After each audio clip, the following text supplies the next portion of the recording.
آپ نے ارشاد فرمایا اپنی بیویوں کے لیے زیب و زینت اختیار کرو، میں قربان جاؤں۔ میں تو آپ کو نبی کا دین بتا رہا ہوں، آپ کہتے تو دین بڑا اوکھا کام، بیوی واسطے چنگے کپڑے پاؤنا اوکھا کام۔ میرے نبی نے کہا اپنی بیویوں کے لیے زیب و زینت اختیار کرو۔ سبحان اللہ۔ عورتوں سے کہا، واہ واہ، قربان جاؤں، اشارتاً ہمیں مردوں کو صراحتاً، عورتوں کو اشارتاً، اپنی بیویوں کے لیے زیب و زینت اختیار کرو۔ بنو اسرائیل میں زنا اس لیے پھیلا کہ مردوں نے بیویوں کے لیے زیب و زینت چھوڑ دی تو وہ غیر مردوں کی طرف مائل ہو گئیں۔ اور پھر عورتوں کو فرمایا کہ خامدوں کے لیے تیار ہو۔ کیسے؟ آپ نے فرمایا جنت کی حور اپنے خامند کے لیے ایسے تیار ہوگی جیسے ام سلمہ میرے لیے تیار ہوتی ہیں۔ سبحان اللہ، سبحان اللہ۔ ابھی عورتوں نے شادی پہ جانا ہو تو بیچارے مرد دی مصیبت آئی ہوندی ہے، وہ ترائے جتیاں تروٹ جاندیاں کپڑے ڈھو ڈھو کے، اور خامند کے لیے تیار ہونا ہو تو انہوں موت پہ جاندی۔ اپنے خامدوں کے لیے تیار ہو ورنہ وہ اور عورتوں کی طرف مائل ہو جائیں گے۔ یہ اس میں خفیہ پیغام ہے۔ میرے نبی حیا والے ہیں، پاکیزہ زبان، پاکیزہ ذات۔ مردوں کو صراحتاً فرما دیا اپنی عورتوں کے لیے تیار ہوا کرو۔ بنو اسرائیل میں اس وجہ سے فحاشی پھیلی۔ اور پھر اشارتاً جنت کی حور اپنے خامند کے لیے ایسے تیار ہوتی ہے جیسے ام سلمہ اللہ کے رسول کے لیے تیار ہوتی ہیں۔ جب حضرت فاطمہ رضی اللہ تعالیٰ عنہ کی شادی ہوئی اور نکاح ہو گیا اور رخصتی 1 ماہ بعد، 2 ماہ بعد، 6 ماہ بعد، 1 سال بعد یا فوراً، یہ ساری روایات ہیں، لیکن زیادہ صحیح ہے کہ کچھ عرصے بعد رخصتی تھی، فوراً نہیں تھی۔ تو جب حضرت علی نے آ کے رخصتی کا مطالبہ کیا حضرت ام ایمن کے ذریعے سے، تو آپ نے حضرت حفصہ اور حضرت ام سلمہ اور حضرت عائشہ ان تینوں سے فرمایا کہ تم جانتی ہو نا میری بیٹی فاطمہ مجھے کتنی محبوب ہے، میری بیٹی کو دلہن بناؤ۔ اللہ اکبر، میری بیٹی کو تیار کرو۔ یہ میں دین بیان کر رہا ہوں، بے پردگی نہیں، بے حیائی نہیں، زیب و زینت میرے دین کا حصہ ہے،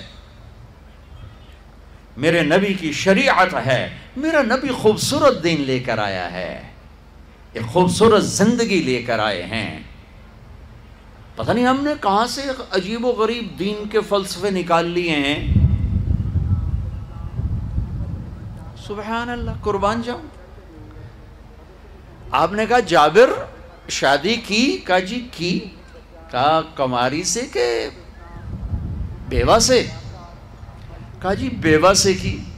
کہا اللہ بکرن فتلاعبک وتلاعبها، ارے تو نے کماری سے کیوں نہ کی؟ وہ تجھ سے کھیلتی تو اس سے کھیلتا۔ میں اپنا میرے نبی کا دین بیان کر رہا ہوں۔ آپ کیا سمجھنا صرف رمضان کے روزے رکھنا دین ہے؟ ہاں وہ دین ہے، بہت بڑا حصہ ہے دین کا۔ عبادت میرے دین کی بیس ہے، بیس ہل گئی تو ساری عمارت گر جائے گی۔ نماز نکل گئی، روزہ نکل گیا، زکوٰۃ نکل گئی، حج نکل گیا، پیچھے کیا رہ گیا؟ ساری عمارت ٹوٹ گئی۔ لیکن یہ بیس کو عمارت نہیں کہتے، ہاں بیس پر عمارت کھڑی ہوتی ہے۔ میں عمارت کے کچھ خد و خال بتا رہا ہوں، کچھ نقش و نگار بتا رہا ہوں کہ میرا نبی دین کی عمارت ہمیں کیسے دے کر گئے۔ کبھی آپ نے میلا کپڑا نہیں پہنا، پرانا کپڑا پہنا، پیوند لگا کپڑا پہنا، میلا کپڑا زندگی بھر نہیں پہنا، زندگی بھر۔ اور آپ کے بدن مبارک سے، آپ کے پسینے سے ایسے خوشبو آتی جیسے مشک سے خوشبو آتی، دنیا کے سب سے مہنگی خوشبو۔ آپ حضرت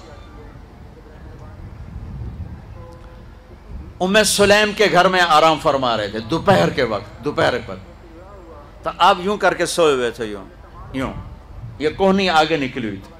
آنکھ کھلی تو دیکھا ام سلیم نے یہاں بوتل رکھی ہوئی، یہاں تو آپ نے کہا کیا کر رہی ہو؟ تو کیا تھا، چونکہ گرمی، پنکھے تو ہے نہیں، پسینہ یہاں سے نیچے گر رہا تھا، ام سلیم نے نیچے بوتل رکھی ہوئی تھی اور وہ سارا پسینہ اس کے اندر جمع کر رہی تھی. کہا ام سلیم کیا کر رہی ہو؟ کہا یا رسول اللہ یہ آپ کا پسینہ اکٹھا کر رہی ہوں، یہ مشک سے زیادہ خوشبودار ہوتا ہے. میرے نبی نے کبھی گندے کپڑے نہیں پہنے، کبھی میلے کپڑے نہیں پہنے، پرانا پہنا ہے، پیوند لگا پہنا ہے، میلا نہیں پہنا. میرا دین یہ نہیں کہتا کہ ایسی شکل میں آ جاؤ کہ لوگ بھاگنے لگ جائیں. سب سے زیادہ عزت اہمیت دو. شادی کے بعد ماں باپ کا حق پیچھے، بہن بھائیوں کا حق پیچھے، حتیٰ کہ اولاد کا حق بھی پیچھے ہے، اور خاوند کا حق پہلے ہے. بہت سی عورتیں اپنی نادانی کی وجہ سے ماں باپ کے پیچھے لگ کر اپنے خاوند کو چھوڑ دیتی ہیں، خاوند کو ذلیل کر دیتی ہیں، اپنے بچے کے پیچھے لگ کے اپنے بچوں کی وجہ سے اپنے خاوند کو بے عزت کرتی ہیں. بہت سے باپ اپنے بچوں کی وجہ سے بیوی کو بے عزت کرتے ہیں، یا اپنے ماں باپ کی وجہ سے بیوی کو بے عزت کرتے ہیں. یہ سب بے اعتدالیاں میرے معاشرے میں ہیں. اللہ کا واسطہ دیتا ہوں، ایک دوسرے کو عزت دو، رشتوں کو عزت دو. ہر ایک کا اپنا مقام ہے، ہر ایک کو اپنے مقام پر رکھو. ماں باپ کی وجہ سے بیوی کو بے عزت نہ کرو، بیوی کی وجہ سے ماں باپ کو بے عزت نہ کرو، بیوی اپنے ماں باپ کی وجہ سے خاوند کو بے عزت نہ کرے. یہ وہ رشتہ ہے جس میں اولاد بھی نہیں داخل ہو سکتی. اولاد کو بھی پیچھے کیا گیا ہے خاوند اور بیوی کے رشتے میں. اور یہ وہ رشتہ ہے جس سے میرے اللہ نے اپنی نشانیوں میں سے ایک نشانی بتایا ہے. ایک نشانی، من آیاتہ ان خلقکم من تراب. میں ٹپس پڑھتا ہوں آیات کے، ساری آیت نے. میری بہت بڑی نشانی تو میں مٹی سے بنایا. واقعی نشانی ہے نا بھائی؟ ارے بولو. من آیاتہ خلق السماوات والارض. میں نے ایک آیت چھوڑ دی، بعد میں پڑھوں گا. میری بہت بڑی نشانی زمین آسمان کا بننا. واقعی بہت بڑی نشانی. من آیاتہ منامکم باللیل والنہار. میری بہت بڑی نشانی تمہارا سو جانا اٹھنا. واقعی بہت بڑی نشانی. من آیاتہ یریکم البرق خوفا وطمعا. میری بہت بڑی نشانی بادل، بجلی، گرج، بارش. واقعی. من آیاتہ ان تقوم السماء والارض بامرہ. میری بہت بڑی نشانی زمین آسمان کھڑے ہوئے ہیں.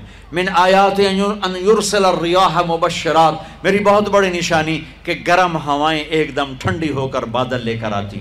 اب میں وہ آیت پڑھتا ہوں جو میں نے چھوڑ دی تھی، اور جو شاید آپ نے اس اینگل سے کبھی سوچا نہ ہو کہ اللہ کس چیز کو اپنی نشانی کہہ رہا ہے اور کتنی بڑی بڑی نشانیوں میں اس کو لا رہا ہے. میری بہت بڑی نشانی مٹی سے بنایا. میری بہت بڑی نشانی زمین آسمان بنایا. میری بہت بڑی نشانی جاگنے سونے کا سلسلہ بنایا. میری بہت بڑی نشانی بارش، بجلی، گرج، چمک. میری بہت بڑی نشانی زمین آسمان کا تھمے رہنا. میری بہت بڑی نشانی ہواؤں کا بادل لانا. اب سنو، من آیاتہ ان خلق لکم من انفسکم ازواجا لتسکنوا الیہا وجعل بینکم مودۃ ورحمہ ان فی ذلک لآیات لقوم یتفکرون. اللہ اکبر. صرف یہاں یتفکرون کا لفظ اللہ لے کر آئیں کہ غور کرو گے تو پتہ چلے گا نشانی کیا. میرا اللہ کہہ رہا ہے کہ میری بہت بڑی نشانی ہے کہ میں نے خاوند اور بیوی کا رشتہ بنایا. کبھی یہ اس طرف دھیان گیا ہے کہ یہ جو ہم خاوند بیوی بیٹھے ہیں یہ اللہ کی بہت بڑی نشانی کبھی خیال ہے؟ اللہ اکبر. اللہ نے ماں باپ کا رشتہ بنایا، اسے نشانی نہیں کہا. اللہ تعالیٰ نے اولاد کا رشتہ بنایا، اسے نشانی نہیں کہا. اللہ نے دادے پوتے بھی جتلائے، اسے نشانی نہیں کہا. اللہ نے پھوپھی خالہ بھی بتائیں، دادیاں نانیاں بھی بتائیں، اسے اللہ تعالیٰ نے نشانی نہیں فرمایا. نشانی کسے فرمایا؟